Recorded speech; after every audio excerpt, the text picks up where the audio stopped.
coming up on the October 8th edition of Carolina Week. We all sing the Tar Heel fight song once we get to Carolina, but soon there could be fewer Tar Heels who can say they're born and bred. We'll explain. Think managing classes and exams is the hardest part of being a student? Try campaigning for office. One Carolina senior is. Find out who. And helping out a good cause could be as easy as getting a haircut. We'll show you how.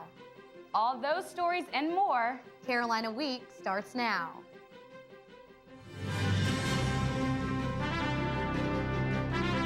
From the School of Journalism and Mass Communication at the University of North Carolina at Chapel Hill, this is Carolina Week.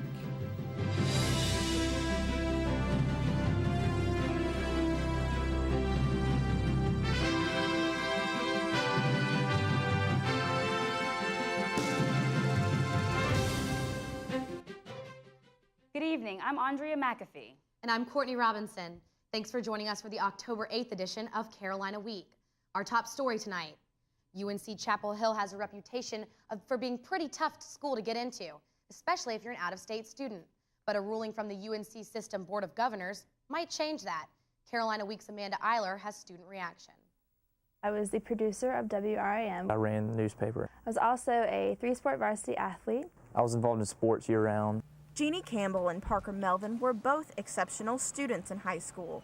Both graduated with high GPAs, AP classes under their belts, and good SAT scores. One major difference, a state line. I'm from Chapin, South Carolina. I'm from Asheville, North Carolina. State lines are at the center of a controversy surrounding the UNC System Board of Governors. Currently, only 18% of students at UNC Chapel Hill are from other states, but that might change in the coming months. The BOG could raise the out-of-state cap by 4% at all UNC System schools, a move that angers many North Carolina residents. It's still important to allow high school students from your own state into your own schools because you want to keep the tradition strong of like North Carolina students attending their own public universities. Many out-of-state students say that's not fair. 10 seconds left, Heels down by 2. Melvin thinks admission should be based on ability. It can certainly be frustrating to have a system determine what allows you to get in as opposed to just pure competition. Administrators at Carolina say more out-of-state students would increase the caliber of the student body and add diversity to a campus where North Carolina culture is king. The BOG plans to vote on this issue Friday. Until then, Melvin and Campbell will have to agree to disagree. In Chapel Hill, I'm Amanda Eiler, Carolina Week. BOG says overall enrollment is supposed to expand at UNC System schools so in-state students aren't crowded out. But Carolina isn't expected to grow as much as the other 15 campuses. Here's how Carolina compares to the other top public universities when it comes to out-of-state admissions. The two schools at the top of the recent U.S. News and World Report rankings, UC Berkeley and Virginia, admitted 10% and 33% out-of-state students in this year's freshman class. At Michigan, a third of the freshman class is from out-of-state. And UCLA has a freshman class that is 10% students from outside of California. At Carolina, the number was just below the current 18% cap. UVA is in the shadow of Carolina when it comes to helping low-income students. Virginia's President John Castine is looking to take the Carolina Covenant north. Chancellor Meeser introduced the program last week. It will allow low-income students to work their way through college and not have to pay a single penny. Students will work 10 to 12 hours a week during all 4 years of school. The program will start at Carolina in the fall. After a 6-year campaign to curb misconceptions about college drinking, researchers think it's working. More than 6,000 students across campus took breathalyzer tests during that time. Results released in a press conference Wednesday showed that 76% of the students had a blood alcohol content of 0.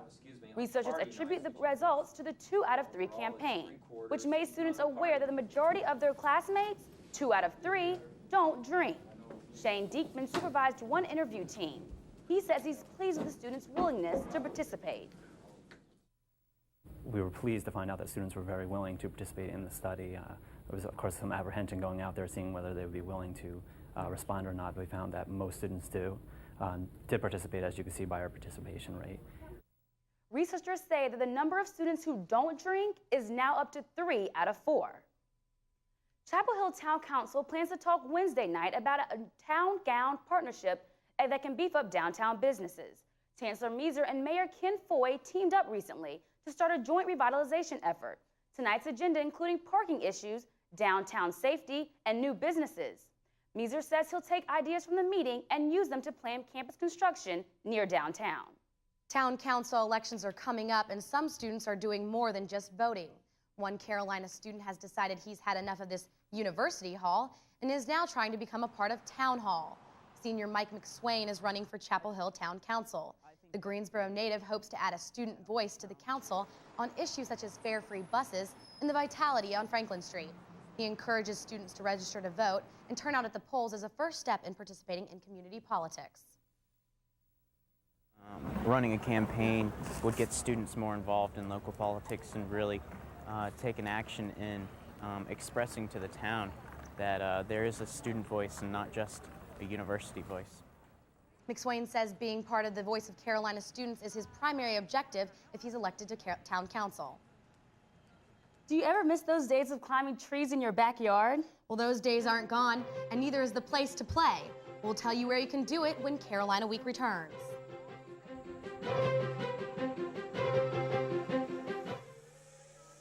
Let's talk about dying. Everybody's got to do it, but nobody wants to talk about it. So talking about organ donation is even harder, especially with your family. Because to talk about that, you gotta admit you're gonna die. And that's hard. Maybe people think if they don't talk about it, it won't happen. You know what? That's exactly what happens with organ donation. If you don't talk to your family about it, it won't happen. Yeah, it's kinda creepy, maybe weird, but you get to give the biggest gift in the whole world, life. So this is what I think. Organ donation is not about dying. It's about living. Talk to your family about living. Talk to your family about donating life. Are you in for a new do? One campus organization wants you to cut for a cause. Sophomore Guinevere Bell is living with alopecia, an autoimmune disorder that causes hair loss. Bell started wearing wigs at age 13 and says the quality wasn't very good. When I started to lose most of my hair, it wasn't really obvious because I went into wigs pretty early on, but it was obvious in the fact that the wigs that I was using were not good, basically, and that you could tell that they weren't real. A nice wig can cost more than $5,000. Bell says the price is worth it, but there's a chance she won't even need the wig in a few months. Alopecia is so unpredictable. You can go from a full head of hair to no hair within weeks at times. I just bought a $5,000 wig and now my hair is growing back. A non-profit organization, Locks of Love, helps out with the high prices. With donated hair, the organization makes wigs for children who otherwise couldn't afford them. UNC Locks of Love has donated more than 75 ponytails. Co-founder and coordinator, Blair Watson. They usually take about 10 to 11 ponytail donations of 10 inches, and they make these hair pieces and kind of suction cup them to their head so these kids can swim in them, shower, brush their hair, do everything that a normal kid would. Hillary Pace chopped 17 inches off her locks to give to the cause. We were even talking about it one day, and I started tearing up, and I was like, I've got to be a big girl, I've got to be okay with it. And when it came to the actual day to cut my hair, and Blair was cutting my hair off, and I could hear the snip, I just got a big smile on my face. I was so excited. UNC Locks of Love's Share the Hair Day is October 29th. If you're not willing to part with your hair, maybe you're willing to part with your platelets. After chemotherapy, cancer patient needs platelets, and that's why the Platelet Donation Center at UNC Hospital needs you. The process is similar to donating blood, except your platelets are extracted, stored into bags, and your blood is returned to your body. If you're between the ages of 17 and 76, you can register to donate platelets. For more information about how you can donate platelets or ponytails, log into our website at carolinaweek.org. UNC Chapel Hill celebrates its 210th birthday on Sunday with its annual University Day ceremony. The event will start at 2 p.m. Sunday at Hill Hall. There will be a faculty processional, followed by a presentation of awards to distinguished alumni and a speech by guest speaker Mary Sue Coleman.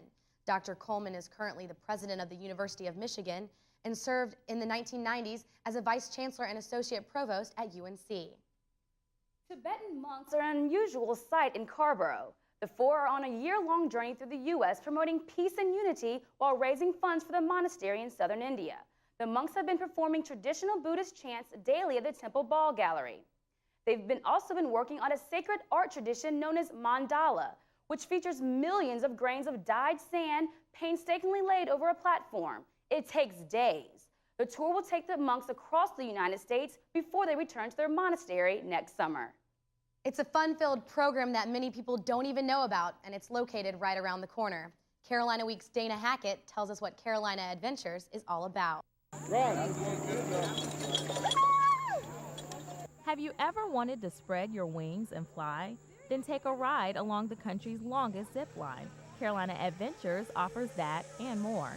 As one of UNC Chapel Hill's hidden treasures, this program focuses on team building skills while challenging students physically, mentally, and socially. It's a benefit that it allows groups to recognize both their individual strengths and weaknesses as being a member of a group, as well as the strengths and weaknesses of the whole group. Students who participate in the high ropes course learn to trust their team members. Fear is not an option as they tackle tasks like this vertical playpen. Other activities include the flying squirrel and the famous zip line, 1,200 feet of pure fun. I was really excited to go on the zip line. I really wanted to do it, and I was like, you know, all you have to do is just jump, right? But it took a little extra. The hardest part of the whole thing of that is just letting go. Carolina Adventures offers more than just the ropes course. This indoor climbing wall allows people to get a unique workout while also building trust among other participants. Look easy? It's definitely not.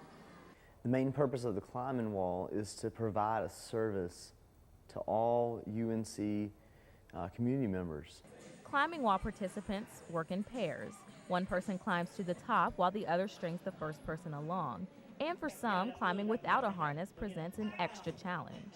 This climbing hold that is almost within their grasp, and for them to try to move their body in such a way that they can grab it and then move on to another, that in itself is the challenge. And once you get to the top, you know, that's like the best feeling. It's like you did it. So once you finish it, it's like you've accomplished something.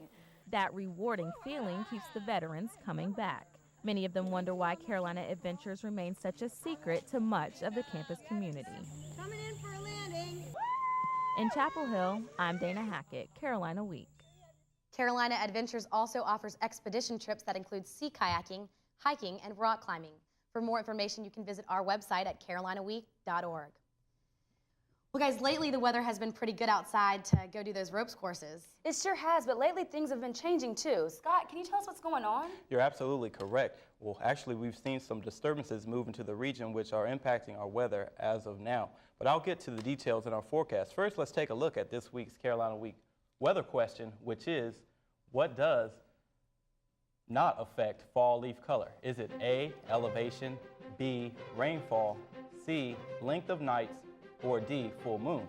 I'll have that answer and a look at your weekend forecast when Carolina Week continues.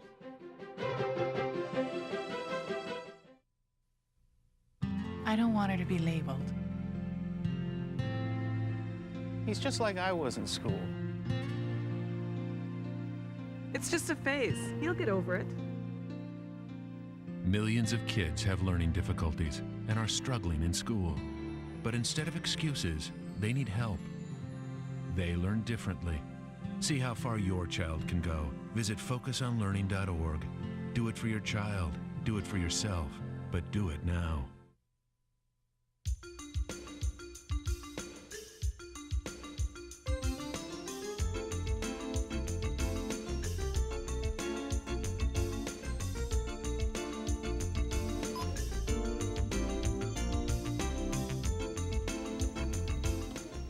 When you shop in Orange County, your money comes back to you. Thank you for shopping Orange. So shop Orange and see what a difference you can make.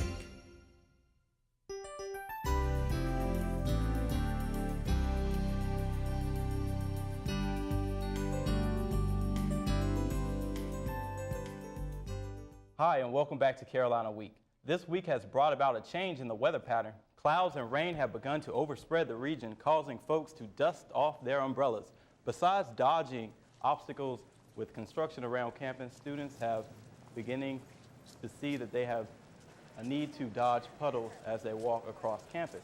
And this leads us to this week's weather headline, which is the clouds and rain are definitely overspreading the region, and we're seeing our first measurable rainfall since Hurricane Isabel. And it's going to bring about an unsettled forecast period for the bulk of our region in the coming days. And to every cloud, there's a silver lining. So once we get through the disturbances in the region, we'll see a return back to normal. Let's go ahead and take a look at our satellite. And as you can see, that disturbance that's lingering across the southeast right now is what is actually bringing us our clouds and disturbed weather to the southeast. It's associated with the trough that sort of set up shop along the North Carolina and South Carolina border at the coastal region. And we're going to have this disturbance move through our area, bringing us rain on Thursday. And then once that disturbance moves through, we'll have another one come through to bring us another shot of rain here Saturday and into Sunday. But as we take a look at our surface map, you can see that the clouds and rain are definitely over the portions of the North Carolina and Heart of Carolina region. And if you look to your west and northwest, you can see that we're going to be watching that, as that is what is going to help us get rid of all of this disturbed weather in our forecast pattern.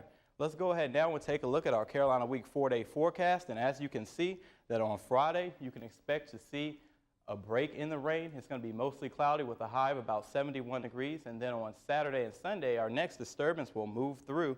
Temperatures will remain around 70 degrees, then ultimately clearing out on Sunday and returning back to normal, that silver lining I was telling you about for Monday with a high temperature of 73 degrees.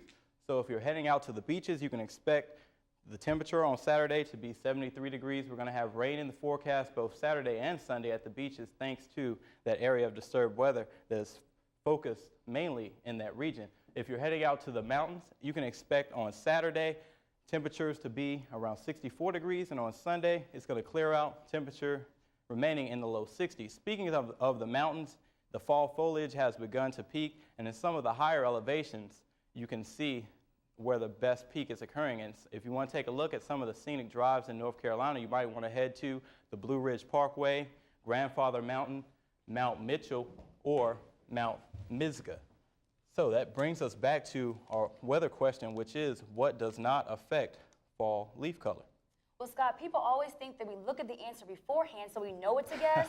And I really don't know this one. So do you guys know? I have no clue. Luke, any guesses? I'm going to go with my favorite U2 song, and that's Elevation. Elevation? Well, actually, the thing that does not affect fall leaf color is full moon. So the other three do affect fall leaf color, and typically we see the best peak in the higher elevations first.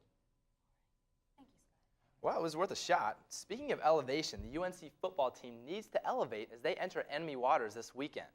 Also, Carolina Week Sports breaks down other campus athletics in a mid-season report. We'll have that and more when Carolina Week returns.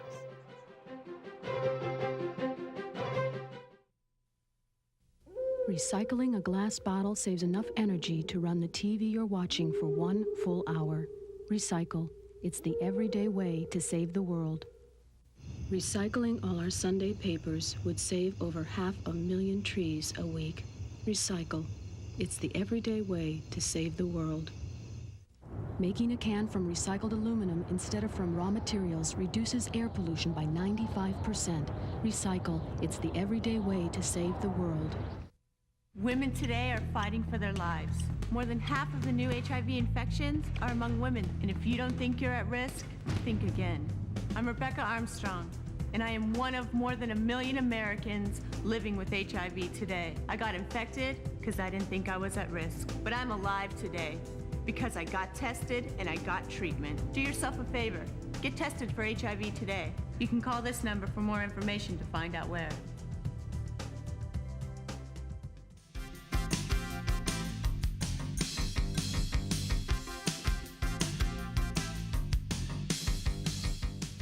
North Carolina steps out of the Atlantic Coast Conference to take on in-state rival East Carolina. It's a sellout game in Greenville on Saturday. Carolina Week's Alex Hurst looks at the intense rivalry between the two schools. This is the first meeting between the two schools in Greenville, and both teams entered the stadium winless with identical 0-5 records. After a meltdown against Virginia, the Heels are practicing hard and listening closely to Coach John Bunting, who says execution is the key. You've got to go out and execute. You've got to go out and play mistake-free, and you've got to play with emotion. Those three factors, to me, are the most important ones to going over there and playing East Carolina. Bunting says that the players must focus on each game individually and not let previous mistakes keep them from improving. I'm not focusing on anything that we've done in the past, with the exception of some of the positive things that have happened in our program. Take some of that positive energy, focus it, funnel it, take it over to Greenville. Freshman Mike Mason knows the rivalry is intense. He has a personal reason for wanting to win. They recruited me and they wanted me to come there so bad, and they didn't want me to come here, but I always wanted to come here. I mean, it's gonna be a good game, and then it's a rival, and we don't play them every year like we play state. So I think it's gonna be an exciting game.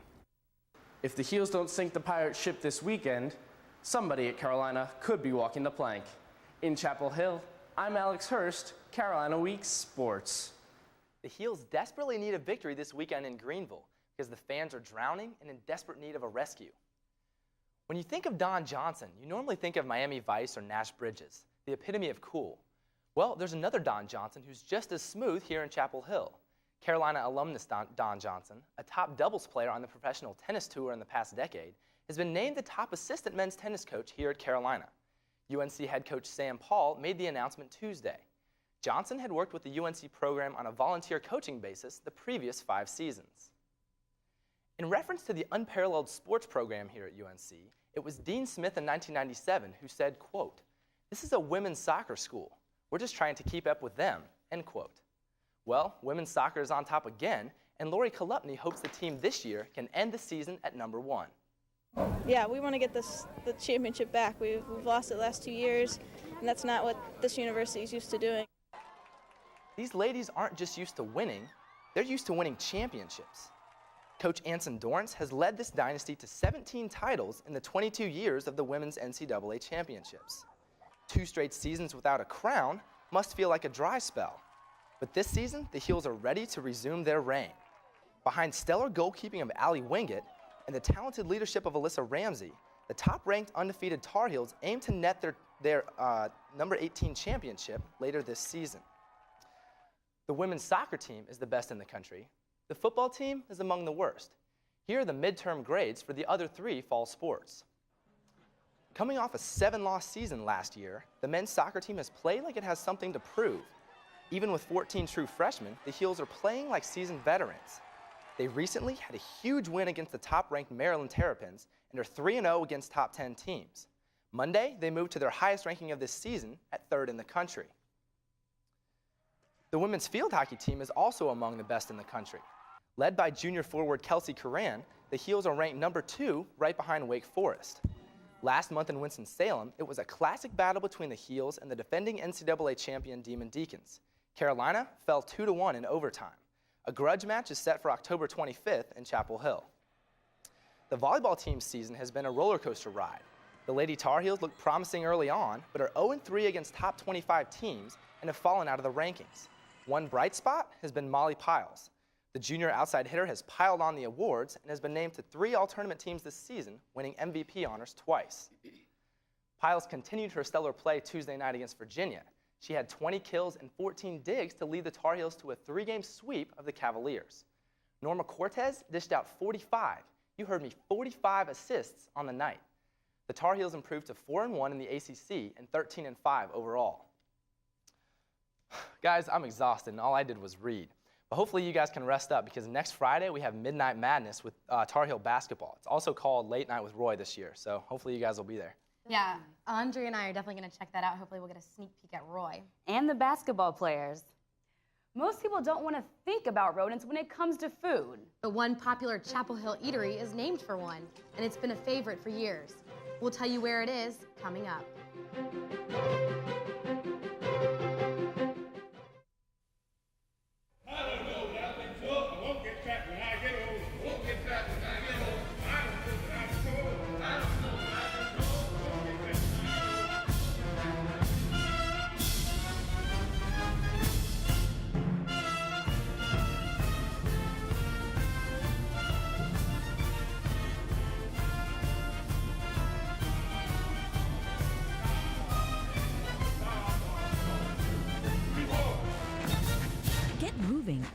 what a 10% weight loss can do for you. If you have a story idea, contact Carolina Week at 843-8292.